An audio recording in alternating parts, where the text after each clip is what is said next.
These are the Penghu Islands, an idyllic paradise known for their deep blue waters, stunning rock formations, and charming local culture. But just beneath the surface, you'll quickly find evidence that these islands have a troubled history. Abandoned military tunnels, old European fortresses, and a very much active modern military presence. Because, as it turns out, the Penghu Islands offer something far more tempting and valuable than beautiful beach vacations. Located approximately 30 miles west of Taiwan, these islands have been the first stop for every invading army within the last 400 years. Before Taiwan became the land of bubble tea and computer chips, it was occupied and colonized by the Japanese Empire. Before that, it changed hands between two separate Chinese dynasties. And even further before that, it was held by Dutch colonizers. Despite its reputation as a supposedly uninvadable island, there are three major historical examples of an outside force successfully taking Taiwan in an armed conflict. If you're an ambitious leader seeking to launch your own invasion of Taiwan, you're going to want to pay close attention to these historical case studies. Before we learn the lessons of these invasions, let's set up the timeline. First, in 1661, Ming Dynasty forces fled to Taiwan after being overthrown and defeated by the invading Manchu army. The Ming loyalists hoped that they could transform Taiwan into a base of operations for a grand invasion of the mainland. They invaded Taiwan and dislodged the Dutch colonists who governed the island as part of their vast maritime trading empire. After conquering mainland China, the Manchus established a new dynasty known as the Qing. In 1683, after consolidating control of the mainland, the Qing emperor set out to eliminate the Ming once and for all via a naval invasion of Taiwan. This successful invasion brought Taiwan formally under the control of Beijing for the first time in history.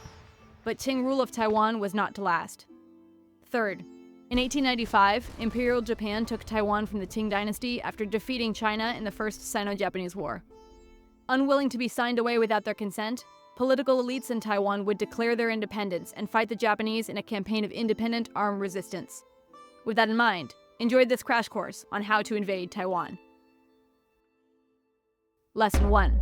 Seize the outlying islands first. Naval superiority is king. Taiwan is separated from China by more than 100 miles of treacherous ocean, nearly year-round torrential rain, and frequent tropical storms. Without exception, every successful invasion of Taiwan has been preceded by a mini-invasion of smaller islands nearby. Invading big islands is hard because crossing the ocean is hard. Now imagine crossing the ocean carrying everything you need to fight a war. Thankfully, this task is made much easier by controlling smaller islands, which can act as staging grounds for your soldiers and ensure that your resupply ships apply safely in one piece. In 1895, the Japanese invasion of Taiwan began by seizing the Penghu Islands, so that China's defeated Qing dynasty had no choice but to acquiesce to Japan's demand for the island as a territorial trophy from the First Sino-Japanese War. Once Penghu was occupied, Japan could intercept any reinforcements from the mainland, and with Penghu seized, Japan's navy enjoyed free reign over the maritime space surrounding Taiwan. Japan's army was free to pick and choose their ideal landing sites and could freely bombard Taiwan's western coast. Back in the 1600s, we see the same themes repeated. In the year 1661, China's Ming dynasty was on the verge of collapse. Manchus invading from the north were subjugating China's Han majority and establishing the Qing dynasty in a bloody conquest. In a historical parallel with Taiwan's situation today, the Ming dynasty warlord by the name of Koxinga leads his forces to retreat to Taiwan in hopes of using the island as a staging ground to retake the mainland. Like the Japanese, Koxinga began by seizing Penghu from the Dutch. Fort Zeelandia, located in modern-day Tainan, was the primary Dutch fortress. And while it could withstand Koxinga's initial assaults, it could not withstand a prolonged blockade on land and sea by Chinese forces. During the Qing dynasty's final campaign to subjugate the Ming remnants several decades later, the decisive battle to end the war would take place over, you guessed it, the Penghu Islands. So let's all take note. In the entirety of Taiwan's military history, the island has never been taken without naval superiority and control of its outlying islands. It's no wonder why modern communist China tried to invade Taiwan's outlying islands during the First and Second Taiwan Strait crises. And it's no wonder why the United States threatened nuclear war to keep the islands of Jinmen and Matsu under Taiwan's control. Lesson 2. The will to fight makes all the difference. Back in 1895, Taiwan's leadership knew that the Japanese invasion was imminent, and they scrambled to make preparations. They declared their independence as the Republic of Formosa, appointed the Qing provincial governor to be their president, and rebranded the Qing forces stationed on the island as the Republic's army. To be clear, the Formosan Republic did not actually want to be independent. As indicated by their flag, which was designed to twin with the Qing dynasty, their goal was reunification with mainland China. But Qing forces were demoralized. Their government had signed them away. They had no loyalty to the new Formosan leadership, despite the intricate symbolism of the republic's new flag. And with Penghu under Japanese control, the Qing soldiers knew that it would be impossible for the mainland to come to their aid, even if the emperor wanted to help them. These soldiers were foreigners with no connection to Taiwan, and as you might expect, they were eager to be deported back to their homes in China. When the Japanese landed in Geelong, the Qing forces laid down their weapons and surrendered en masse. At this point, the acting president of the Republic of Formosa saw the writing on the wall and fled back to the mainland just as his soldiers had. He was president for only 9 days, and Taipei fell 2 days later. Despite being abandoned by their new president, the Republic of Formosa was not ready to give up just yet. Establishing a new capital in the south, they enlisted a veteran commander to assume leadership and rallied locals to their cause. This new government began using locally recruited Hakka militias to resist the invasion. Unlike the Qing soldiers, the Hakka people had lived in Taiwan for generations. Their ancestors had left the mainland fleeing war and famine, and they had no desire to return. Despite a lack of artillery systems and modern weapons, the local militias in Hsinchu and neighboring Miaoli dug into defensive positions atop mountains and hills and used guerrilla tactics to stall the Japanese advance southward for 53 days. By comparison, capturing Geelong, Taipei, Damsui, and convincing all of the regular Qing soldiers in Hsinchu to surrender only took the Japanese 24 days in total. Even after the Formosan government eventually fell, Hakka villagers continued a campaign of guerrilla insurgency against the Japanese occupiers for the next 7 years. Even when the Hakka villagers had no guns, they unceasingly ambushed Japanese occupiers with agricultural tools, wooden spears, and really anything else they could find. In the first 2 years of occupation, the Japanese were forced to allocate 100,000 soldiers to suppress Hakka villages, a testament to the power of a determined popular resistance.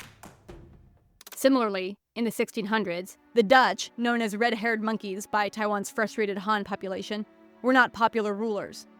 Although the indigenous tribes were equally mistrustful of Han settlers, Koxinga was able to turn the indigenous people against the Dutch by promising amnesty for those who had previously killed Han colonists.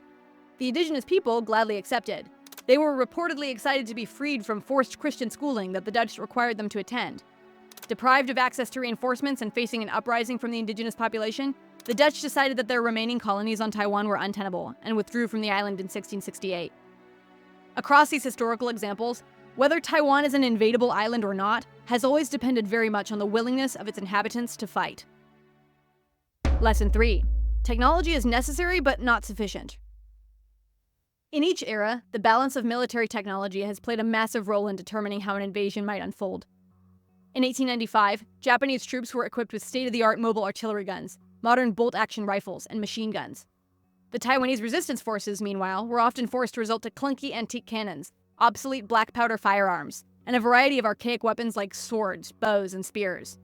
Modern equipment, where available, was unstandardized and in short supply.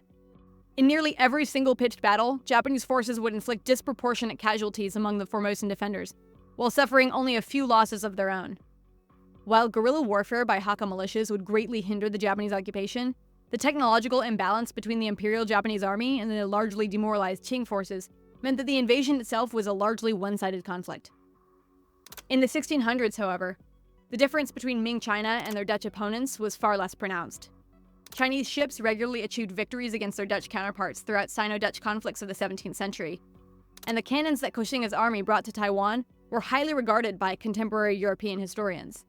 Yet one area where the Dutch proved to be superior was in their fortifications. The Dutch usage of European star forts designed to withstand heavy artillery bombardment allowed them to repel nearly any direct attempt by Koxinga to take Fort Zeelandia by force.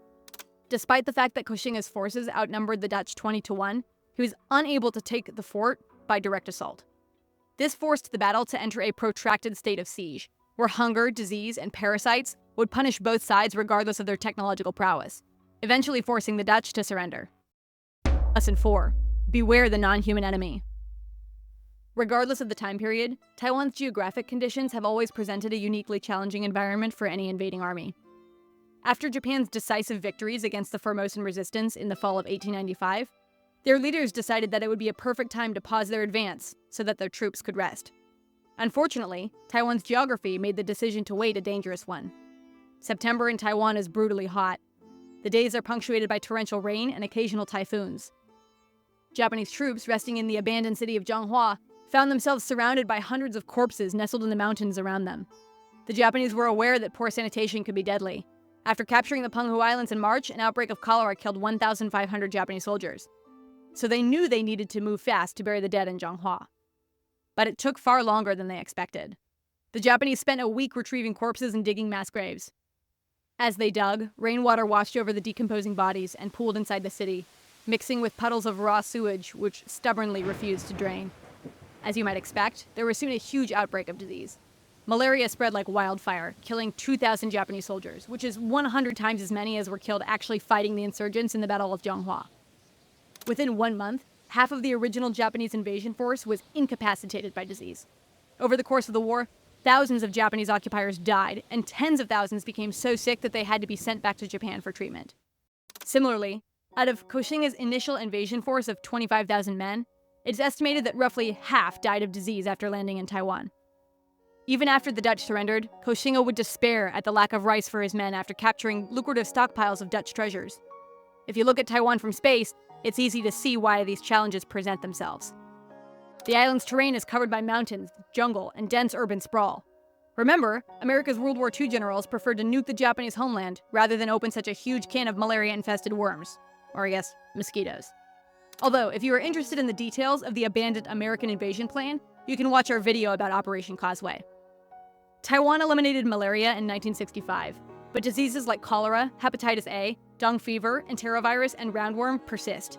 Taiwan's dense jungles make disease an inevitability for any invading army. Apart from disease, the other relevant non-human enemy is bad weather. Japan's initial seizure of Penghu was delayed by a tropical storm. And when the Qing dynasty planned to seize Penghu on the road to dislodge Koxinga, their invasion plans were thwarted not once, not twice, but 5 times by typhoon-level inclement weather between 1664 and 1665. Modern weather forecasting reveals that there are only 2 short periods of time where an invasion force can cross the Taiwan Strait: March through May and September through October. Luckily for Taiwan, that makes a potential invasion extremely predictable. Lesson 5. Taiwan is the gateway to Asia. Conflicts are likely to escalate and draw in regional powers. Invading Taiwan has never been as simple as invading a single island. Armies of the past struggled to keep their territorial aspirations limited to Taiwan alone and took proactive measures to try and isolate Taiwan from any potential allies. After Koxinga took Taiwan, the dislodged Dutch colonists were pissed. They opted to ally with the fledgling Qing dynasty of mainland China and plot to eliminate Koxinga together. While the Dutch and Qing were busy making invasion plans, Koxinga began a series of successful raids on the Spanish-controlled Philippines. He demanded that Manila pay tribute to him or face an invasion. This unnerved the Spanish, who felt that the Chinese diaspora living in the Philippines would side with the invading Ming pirates. They began preparations to defend Manila, which were ultimately unnecessary as Koxinga died a few months later of some tropical disease. But the lesson here is that Taiwan is a key geographic landmark for any empire with territorial ambitions in Southeast Asia. The Dutch fought so hard to build outposts in Taiwan because they wanted to secure their lucrative trading colonies in Indonesia. More than 200 years later, the expanding Japanese empire trudged through jungle and tropical storms and raw sewage in service of the exact same ends. Taiwan became the crown jewel of their empire, and the Japanese were willing to invest in Taiwan's infrastructure, hospitals, and universities, precisely because they needed a stable launching ground for their invasions of the American-controlled Philippines and the Dutch East Indies. Had Koxinga not died, his plan would have been exactly the same. History makes it clear that there is almost zero chance of seizing Taiwan without triggering involvement from regional powers who have a vested interest in the fate of the island. In time, the Qing alliance with the Dutch would prove to be the fatal downfall for Koxinga's successors. Meanwhile, Japan's expansionist intent would eventually lead them to conflict with the United States. So, now that you've gone through all the lessons, what might your invasion strategy be for Taiwan? Times change and technology changes. Some things are different, but others stay the same. A Chinese invasion of Taiwan will inevitably follow some of history's rhymes. Following the KMT withdrawal to Taiwan in 1949, there is no question why islands like Penghu or Jinmen have once again become major hubs of military activity. Although modern systems like guided anti-ship missiles have transformed the dynamics of naval warfare since the 19th and 17th centuries, The decisive theater in any conflict over Taiwan remains at sea. To this end, the goal of China's naval buildup is to create a force capable of winning in the Taiwan Strait and shuffling troops and supplies across in sufficient numbers to take the island. Next, as we frequently discuss here on China Talk, the link between technology and national security in shaping the outcomes of wars is why the race for emerging technologies like AI and semiconductors have now become a zero-sum race for the future. Meanwhile, in the political sphere, the debate over the identity of Taiwan has become the litmus test for those keen on discerning Taiwan's willingness to fight. In 1895, Japan secured northern Taiwan in less than a month with minimal casualties. This is an absolutely mouth-watering scenario to modern communist China. And just as the Qing soldiers overwhelmingly refused to fight for an independent Formosa, the China of today hopes that Taiwan's residents will prioritize their Chinese ethnic identity over loyalty to their democratic government. Over the past several years, high-profile corruption scandals reveal that China has been desperately trying to capture members of Taiwan's elite with promises of financial payoff. These scandals, combined with Taiwan's chronic underinvestment in the military, have led to doubts as to whether Taiwan is serious about its willingness to fight. What's certain is that any military effort to take Taiwan will be accompanied by significant political pressure to discourage outside intervention and push the Taiwanese people towards acceptance of China. History shows that invading Taiwan is no easy feat, but with these lessons, you understand just what it takes to conquer the unconquerable. Thanks for watching China Talk. If you like this video, check out the China Talk podcast. You can find all of our sources in the description box below. Don't forget to like and subscribe. And on behalf of the entire China Talk research team, have a great day.